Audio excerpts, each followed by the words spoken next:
Hi, I'm Mike Witkowski with DTE Energy, and this is how DTE works for you. We're here today at our Ann Arbor Service Center in front of our Buckler substation. Argo Buckler project brings new circuits out of this substation, feeding the northern downtown and northwestern residential areas of Ann Arbor. It's a $20 million effort where our crews are working to replace miles of poles, wires, underground cable, transformers, and other equipment to deliver huge reliability and capacity benefits for Ann Arbor. What they're going to start to see is fewer outages, shorter outages, and a more responsive system that can restore itself through automation. This project really brings the grid of the future to Ann Arbor. It starts with reliability. Beyond reliability, it's capacity. This new substation brings out more capacity, more circuits than our existing substations.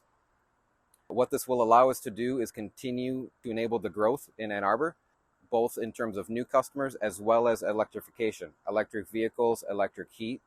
And then on the back end, it also allows us to connect customers wanting solar, wind, and storage.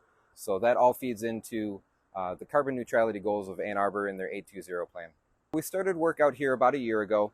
As we bring those customers over to the new circuits towards the end of the year, we'll really start to see the boost in terms of reliability and capacity that we're expecting from this project. This is not where things stop. This is not the only project we've got going in Ann Arbor. Several other substation projects that we're getting started as this one wraps up, and our engineering team is really excited to bring the same type of projects throughout all of Ann Arbor.